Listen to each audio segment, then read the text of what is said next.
हमारे channel the Z story में आपका स्वागत है। नैना। ये कहानी ही नैना के घर छोड़ने का फैसला लेने की, जो अंत में सही साबित होता है। कहानी शुरू होती है नैना के मायके से। अरे गोपाल, घर की सफाई हुई या नहीं? जल्दी से चाय का पानी गैस पर रखो। सवेरे सवेरे माँ की आवाज से अचानक मेरी नींद खुली तो देखा, वे नौकरों को अलग अलग निर्देश दे रही थीं। पूरे घर में हलचल मची थी। आज दोपहर की ट्रेन से जया दीदी आने वाली हैं।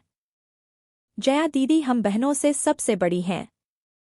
उनकी शादी बहुत ही ऊंचे खानदान में हुई है। साथ में दोनों बच्चे व जीजाजी भी आ रहे हैं। माँ चाहती है कि इंतजाम में कोई कमी न हो। तभी पापा की आवाज आई, अरे बैठक की चादर बदली की नहीं? मेहमान आने ही वाले होंगे, सब कुछ साफ सुथरा होना चाहिए। कभी कभी तो आप आते हैं बेचारे, उनको छुट्टी ही कहाँ मिलती है। तभी अम्मा की नज़र मुझ पर पड़ी।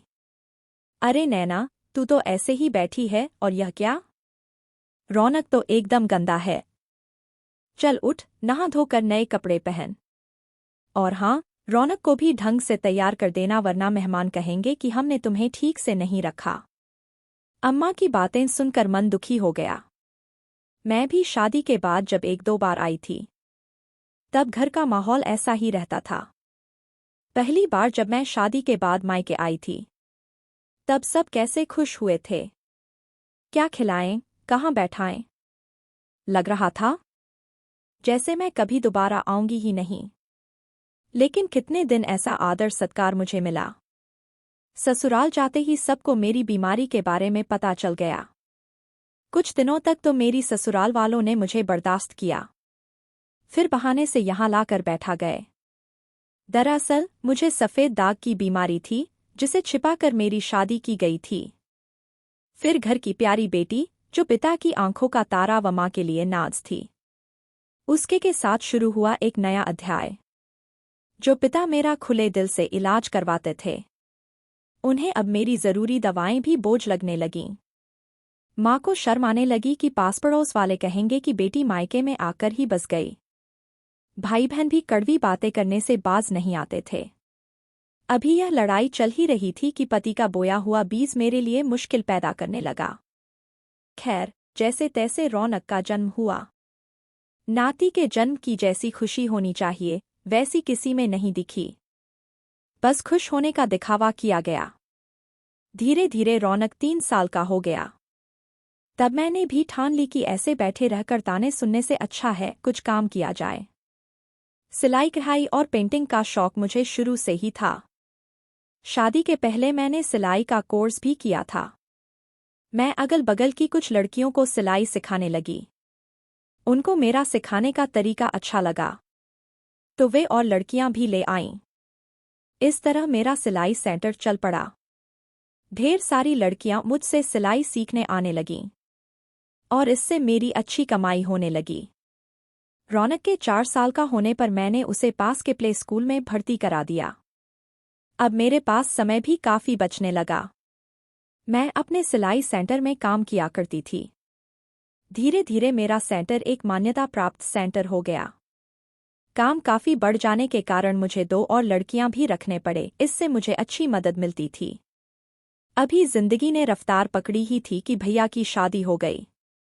नई भाभी घर में आई तो कुछ दिन तो सब कुछ ठीक रहा, मगर धीरे धीरे उनको मेरा वहां रहना नागवार गुजरने लगा। माँ अगर रौनक के लिए कुछ भी करती तो उनका पारा 7वें आसमान पर चढ़ जाता।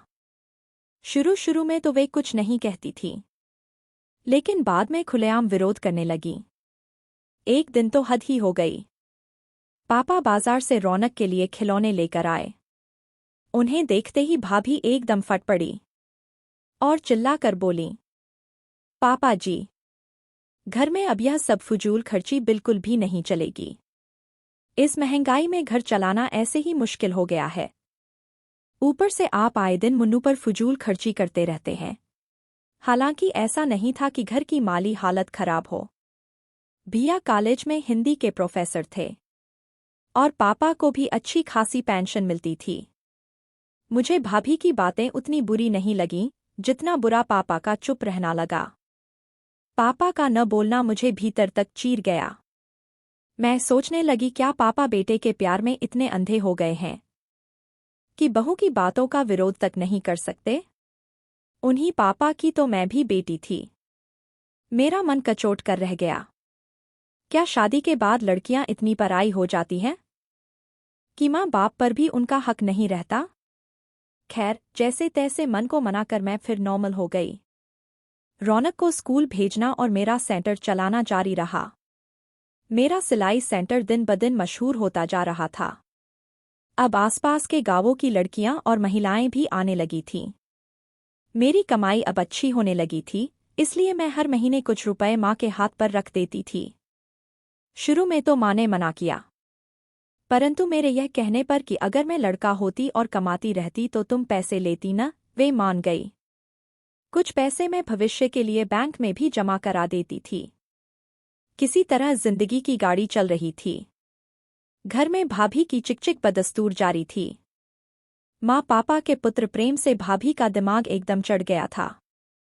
अब तो वे अपने आप को उस घर की मालकिन समझने लगी थीं। हालांकि माँ का स्वास्थ्य बिल्कुल ठीक था और वे घर का कामकाज भी करना चाहती थीं, लेकिन धीरे धीरे माँ को उन्होंने एकदम बैठा दिया था। माँ को खाना बनाने का बहुत शौक था, खासकर पापा को कुछ नया बनाकर खिलाने का, जिसे वे बड़े चाव से खाते थे। लेकिन भाभी को यह सब फजूल खर्ची लगती थी, इसलिए उन्होंने माँ को धीरे धीरे रसोई से दूर कर दिया था। मैं तो उन्हें फूटी आँख नहीं सुहाती थी। मुझे देखते ही वे बेवजह अपने बच्चों को मारने पीटने लगती थीं। एक दिन मैं दोपहर को सिलाई सेंटर से खाना खाने घर पहुंची तो बाहर बहुत धूप थी। सोचा था घर पहुंचकर आराम से खाना खाऊंगी। हाथ मुंह धोकर खाना लेकर बैठी ही थी कि भाभी ने भुनभुनाना शुरू कर दिया, कितने आराम से खाना खाया जा रहा है। बैठे बैठाए आराम से खाना जो मिल जाता है। मुफ्त के खाने की लोगों को आदत लग गई है। अरे जितना खर्च इसमें लगता है उतने में तो हम 2 नौकर रख लें। सुनकर हाथ का निवाला हाथ में ही रह गया। लगा जैसे खाना नहीं जहर खा रही हूं। फिर खाना बिल्कुल नहीं खाया गया। हालांकि जितना बन पाता था मैं सुबह किचन का काम करके ही सिलाई सेंटर जाती थी। लेकिन भाभी को तो मुझसे बैर था, इसलिए हमेशा मुझसे ऐसी ही बातें बोलती रहती थीं। लेकिन उस दिन उनकी बात मेरे दिल को चीर गई और मैंने सोच लिया कि बस अब बहुत हो गया, अब और बर्दाश्त नहीं करूंगी। उसी क्षण मैंने फैसला कर लिया कि अब इस घर में नहीं रहूंगी। कुछ दिन बाद छोटे से 2 कमरों का घर तलाश कर मैंने माँ पापा के घर को छोड़ दिया। हालांकि घर छोड़ते समय माँ ने हल्का विरोध किया था, लेकिन कब तक मन को मारकर मैं जबरदस्ती इस घर में रहती। नए घर में आने के बाद मैं नए उत्साह से अपने काम में जुट गई। अपने घर की याद तो बहुत आती थी, मगर फिर सोचती कैसा घर जब वहां मेरी कोई कीमत ही नहीं। खैर, मैंने अपने आप को पूरी तरह से अपने काम में बिजी लिया। सिलाई सेंटर में लड़कियों की भीड़ ज्यादा बढ़ गई तो सेंटर की एक शाखा और खोल ली। रौनक भी दिनों दिन बड़ा हो रहा था और पढ़ाई में जुटा था। पढ़ने में वह काफी होशियार था, हमेशा अच्छे नंबरों से पास होता था। दिन पंख लगाकर उड़ रहे थे। माँ और पापा का हालचाल फोन से पता चल जाता था। कभी कभार रौनक से मिलने के लिए वे आ भी जाते थे। अब मेरा काम बहुत बढ़ गया था। मैंने एक बुटीक भी खोल लिया था, जिसे हमारे सेंटर की लड़कियां और महिलाएं मिलकर चला रही थीं। मेरा बुटीक ऐसा चल निकला कि मुझे कपड़ों के निर्यात का भी ऑर्डर मिलने लगा। मैं बहुत खुश थी कि मेरी वजह से कई महिलाओं को रोजगार मिला था। वक्त कब गुजर गया पता ही नहीं चला। अब रौनक भी MBA करके मेरा इंपोर्ट एक्सपोर्ट का काम देखने लगा। उसके बारे में मुझे एक ही चिंता थी कि उसकी शादी कर दूं। एक दिन मेरे मायके की पड़ोसन गीता आंटी मिली। कहने लगी कि तुमको पता है तुम्हारे मायके में क्या चल रहा है? मेरे इनकार करने पर उन्होंने बताया कि तुम्हारी भाभी तुम्हारे माँ पापा पर बहुत अत्याचार करती है। तुम्हारा भाई तो कुछ बोलता ही नहीं। अभी कल तुम्हारे पापा मुझसे मिले थे। वे किसी वृद्धाश्रम का पता पूछ रहे थे। जब मैंने पूछा कि वे वृद्धाश्रम क्यों जाना चाहते हो, तो उन्होंने कहा कि मैं अब इस घर में और नहीं रहना चाहता। बहू का अत्याचार दिन ब दिन बढ़ता ही जा रहा है। सुनकर मैं रो पड़ी। मेरे माँ और पापा की यह हालत हो गई और मुझे पता भी नहीं चला। मेरा मन धिक्कार उठा। यहाँ मेरी वजह से कई परिवार चल रहे थे और वहाँ मेरे माँ और पापा की यह हालत हो गई है। रात को ही मैंने फैसला कर लिया। बहुत हुआ अब और नहीं। मैं माँ और पापा को यहीं ले आऊंगी। अगले ही दिन गाड़ी लेकर मैं और रौनक उनको लाने के लिए घर गए। हमें देखते ही वे रोने लगे। हमने उन्हें चुप कराया, फिर साथ चलने को कहा।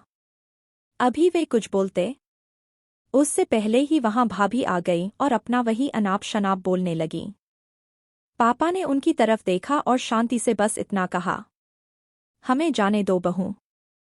माँ और पापा गाड़ी में बैठ गए। मुझे लगा आज मैं हवा में उड़ रही हूँ। आज मैंने जिंदगी की जंग को जीत लिया था। वे बहुत ही सुकून महसूस कर रही थी। हमारी कहानी अगर आपको अच्छी लगे तो वीडियो को लाइक और दोस्तों के साथ शेयर ज़रूर करें। इससे हमारे चैनल को बहुत सपोर्ट मिलता है। और हमारे चैनल को सब्सक्राइब करना ना भूलें।